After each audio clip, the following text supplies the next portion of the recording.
ರೇಣುಕಾಸ್ವಾಮಿಯನ್ನ ಪಟ್ಟಣಗೆರೆ ಶೆಡ್ನಲ್ಲಿ ಕಟ್ಟಾಕಿ ಚಿತ್ರಹಿಂಸೆ ನೀಡಿ ವಿಕೃತಿ ಮೆರೆದಿದ್ದ ಆರೋಪಿಗಳು ಕಂಬಿ ಎಣಿಸುತ್ತಿದ್ದಾರೆ. ಆದರೆ ಯಾರ ಏಟಿನಿಂದ ಆತ ಸಾವನ್ನಪ್ಪಿದ ಅನ್ನೋದು ಈಗ ಭಾರಿ ಚರ್ಚೆಗೆ ಗ್ರಾಸವಾಗಿದೆ. ಈ ಕುರಿತ ರಿಪೋರ್ಟ್ ಇಲ್ಲಿದೆ ನೋಡಿ.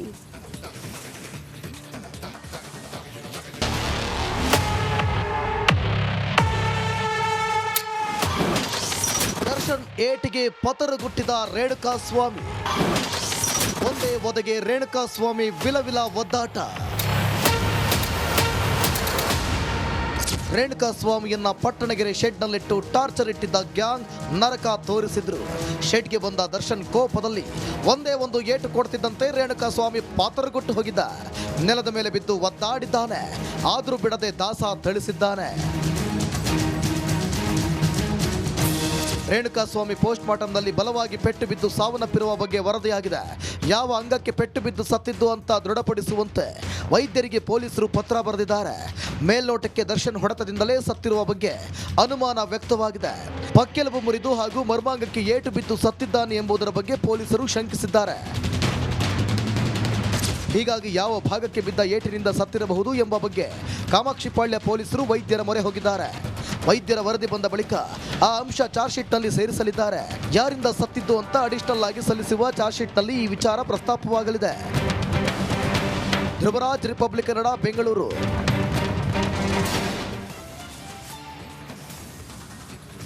ನಮ್ ಗುರು ನಮ್ ಬಾಸ್ ಅಂತ ಹಿಂದಿಂದೆ ಓಡಾಡಿಕೊಂಡು ಕೊಲೆ ಕೇಸಲ್ಲಿ ಲಾಕ್ ಆಗಿರೋ ಫ್ಯಾನ್ಸ್ ಈಗ ಜೈಲಿಂದ ಹೊರಬರೋದಕ್ಕೆ ಒದ್ದಾಡ್ತಿದ್ದಾರೆ.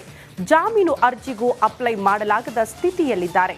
ಆ ಕುರಿತ ಒಂದು ವರದಿ ಇಲ್ಲಿದೆ ನೋಡಿ.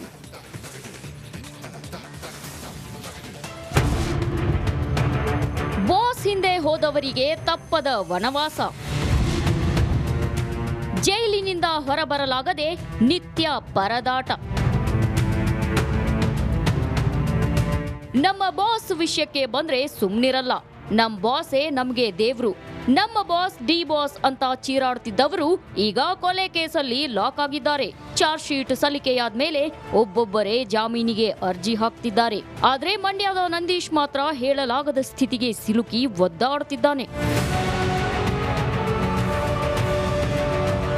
ದರ್ಶನ್ಗೆ ಸಹಾಯ ಮಾಡಲು ಹೋಗಿ ಕೊಲೆ ಕೇಸಲ್ಲಿ ತಗಲಾಕೊಂಡು ಜೈಲಲ್ಲಿ ನರಕ ಯಾತನೆ ಅನುಭವಿಸುತ್ತಿದ್ದಾನೆ. ಅಷ್ಟೇ ಅಲ್ಲ, ಅತ್ತ ಜಾಮೀನು ಅರ್ಜಿಗೆ ಡಿ ಗ್ಯಾಂಗ್ ಸಿದ್ಧತೆ ನಡೆಸುತ್ತಿದ್ರೆ ಇತ್ತ ವಕೀಲರನ್ನ ನೇಮಿಸಲಾಗದೆ ನಂದೀಶ್ ಫ್ಯಾಮಿಲಿ ಪರದಾಡುತ್ತಿದೆ. ಈ ನಡುವೆ ಎಫ್ಐ ನಂದೀಶ್ ಕುಟುಂಬಕ್ಕೆ ದರ್ಶನ್ ಪತ್ನಿ ಅಭಯ ನೀಡಿದ್ದಾರೆ. ವಕೀಲರನ್ನ ನೇಮಿಸಿ ಜಾಮೀನು ಕೊಡಿಸೋದಾಗಿ ವಿಜಯಲಕ್ಷ್ಮಿ ಭರವಸೆ ನೀಡಿದ್ದಾರಂತೆ.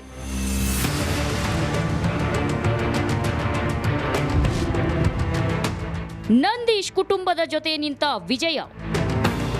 ಇತ್ತೀಚೆಗಷ್ಟೇ ವಿಜಯಲಕ್ಷ್ಮಿ ಭೇಟಿಯಾದ ನಂದೀಶ್ ಕುಟುಂಬ ಬೇಲ್ ವಿಚಾರವಾಗಿ ಚರ್ಚೆ ನಡೆಸಿದ್ದರಂತೆ. ಬೆಂಗಳೂರಿನಲ್ಲಿ ಭೇಟಿಯಾಗಿ ಕೆಲಕಾಲ ಮಾತುಕತೆ ನಡೆಸಿದ್ದಾರೆ.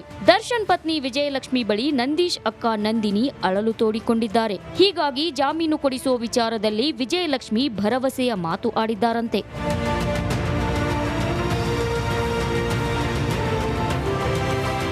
ಪ್ರಕರಣದ ವಿಚಾರವಾಗಿ ಮಾಧ್ಯಮಗಳ ಮುಂದೆ ಬರದಂತೆ ವಿಜಯಲಕ್ಷ್ಮಿ ಸಲಹೆ ನೀಡಿದ್ದಾರೆ. ಇನ್ನು ವಿಜಯಲಕ್ಷ್ಮಿ ಭರವಸೆ ಬೆನ್ನಲ್ಲೇ ನಂದೀಶ್ ಕುಟುಂಬವನ್ನ ದರ್ಶನ್ ಆಪ್ತರು ಸಂಪರ್ಕಿಸಿದ್ದಾರಂತೆ.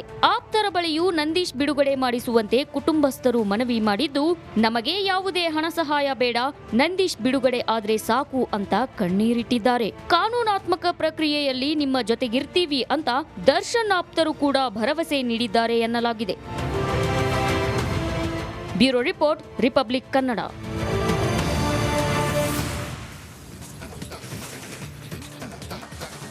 ಯುವತಿಯ ಅತ್ಯಾಚಾರ ಹಾಗೂ ಭೀಕರ ಕೊಲೆಗೆ ಬೀದರ್ ಜಿಲ್ಲೆ ಬೆಚ್ಚಿ ಬಿದ್ದಿದೆ. ಹೋರಾಟದ ಜ್ವಾಲೆ ಜೋರಾಗಿದೆ. ಮಹಿಳಾ ಸಂಘಟನೆಗಳಂತೂ ಬೀದಿಗಿಳಿದಿದೆ. ಆರೋಪಿಯನ್ನ ಗಲ್ಲಿಗೇರಿಸಲೇಬೇಕೆಂಬ ಕೂಗು ಜೋರಾಗ್ಬಿಟ್ಟಿದೆ. ಇದಕ್ಕೆ ರಿಪಬ್ಲಿಕ್ ಕನ್ನಡ ಕೂಡ ಸಾಥ್ ಕೊಡ್ತಿದೆ.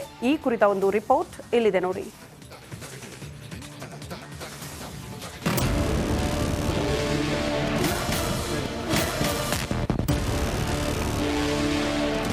ಊರ ಹೊರವಲಯದಲ್ಲಿ ಯುವತಿ ಶವಕ್ಕಾಗಿ ಹುಡುಕಾಟ. ಮಳೆ ಹನಿ ನಡುವೆ ಪೊಲೀಸರ ತಲಾಶ್. ಏನಾಯ್ತೋ ಅಂತ ನೂರಾರು ಜನ ಜಮಾವಣೆ. ಮತ್ತೊಂದ್ ಕಡೆ ಕೋಲಿ ಸಮಾಜದ ನೇತೃತ್ವದಲ್ಲಿ ಹೋರಾಟದ ಕಿಚ್ಚು.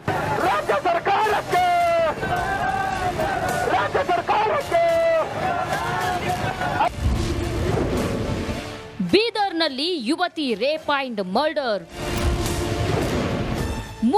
ಪೊದೆಯಲ್ಲಿತ್ತು ಯುವತಿಯ ಕಳೆಬರಹ. ಆರೋಪಿಗಳನ್ನ ಗಲ್ಲಿಗೇರಿಸುವಂತೆ ಹೋರಾಟ. ಮಹಿಳಾ ಸಂಘಟನೆಗಳ ಕೂಗಿಗೆ ರಿಪಬ್ಲಿಕ್ ಧ್ವನಿ.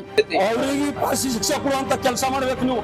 ಇವಾಗನೇ ಏನಪ್ಪಾ ನಮ್ಮ ಹೆಣ್ಮಕ್ಳ ಮ್ಯಾಗ ನಮ್ಮ ಅಕ್ಕ ತಂಗಿಯರ ಮ್ಯಾಗ ಏನಪ್ಪಾ ಅಂದ್ರೆ ಅಲ್ಲೇ ಆಗ್ಲತ್ತವ, ನೀವು ತಡೆಯಂತ ಕೆಲಸ ಮಾಡಬೇಕು.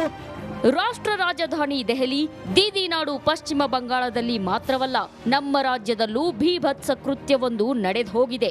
ಬೀದರ್ ಜಿಲ್ಲೆಯಲ್ಲಿ ಯುವತಿಯ ಮೇಲೆ ಕೀಚಕರು ಅತ್ಯಾಚಾರ ನಡೆಸಿ ಅಮಾನುಷವಾಗಿ ಕೊಲೆ ಮಾಡಿದ್ದಾರೆ. ಈ ಘಟನೆಗೆ ಇಡೀ ರಾಜ್ಯವೇ ಬೆಚ್ಚಿ ಬಿದ್ದಿದೆ.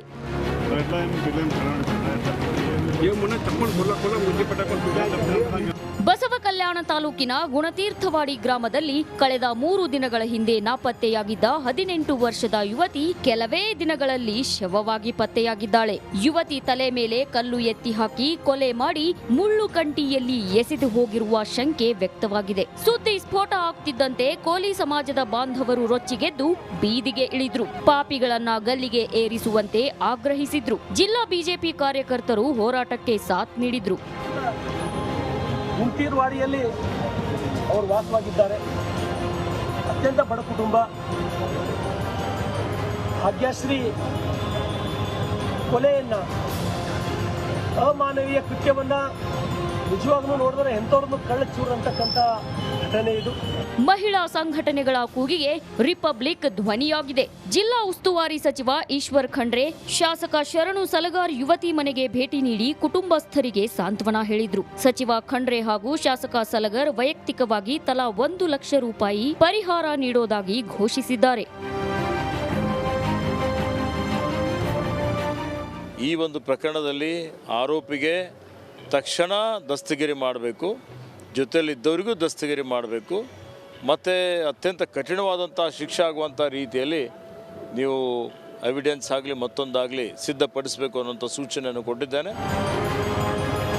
ಜಿಲ್ಲಾ ಪೊಲೀಸ್ ಇಲಾಖೆ 3 ಆರೋಪಿಗಳನ್ನ ಹೆಡೆಮುರಿ ಕಟ್ಟಿದೆ. ಯುವತಿ ಕೊಲೆ ಕೇಸ್ ಆರೋಪಿಗಳಿಗೆ ಕಠಿಣ ಶಿಕ್ಷೆ ಆಗುತ್ತಾ ಅನ್ನೋದೇ ಯಕ್ಷ ಪ್ರಶ್ನೆಯಾಗಿದೆ. ಮಲ್ಲಿಕಾರ್ಜುನ್ ಮರಕಲೆ, ರಿಪಬ್ಲಿಕ್ ಕನ್ನಡ, ಬೀದರ್. ಬಡ ಗರ್ಭಿಣಿಯರಿಗೆ ಅನುಕೂಲ ಆಗಬೇಕು ಅನ್ನೋ ನಿಟ್ಟಿನಲ್ಲಿ ನಿರ್ಮಿಸಿದ್ದ ಹೆರಿಗೆ ಆಸ್ಪತ್ರೆಯೊಂದು ಅಧಿಕಾರಿಗಳ ನಿರ್ಲಕ್ಷ್ಯದಿಂದ ಅನೈತಿಕ ಚಟುವಟಿಕೆಗಳ ತಾಣವಾಗ್ಬಿಟ್ಟಿದೆ. ಎಲ್ಲಿ ಏನಾಯ್ತು ಅಂತೀರಾ? ಈ ಕುರಿತ ಸ್ಟೋರಿ ಇಲ್ಲಿದೆ ನೋಡಿ.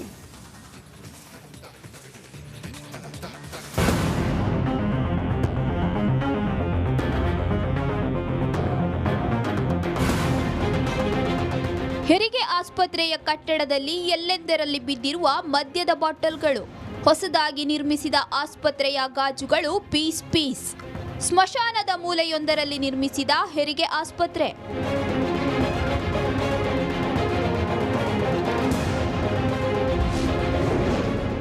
ಅನೈತಿಕ ಚಟುವಟಿಕೆಗಳ ತಾಣವಾದ ಹೆರಿಗೆ ಆಸ್ಪತ್ರೆ.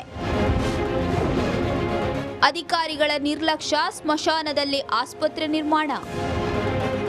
ಅಧಿಕಾರಿಗಳು ನಿರ್ಲಕ್ಷ್ಯ ವಹಿಸಿದ್ರೆ ಸರ್ಕಾರದ ಯೋಜನೆ ಹಳ್ಳ ಹಿಡಿಯುತ್ತೆ ಅನ್ನೋದಕ್ಕೆ ಬೆಳಗಾವಿಯಲ್ಲಿ ಇದೊಂದು ತಾಜಾ ಉದಾಹರಣೆ. ಗರ್ಭಿಣಿಯರಿಗೆ ಸದುಪಯೋಗ ಆಗಬೇಕಿದ್ದ ಹೆರಿಗೆ ಆಸ್ಪತ್ರೆ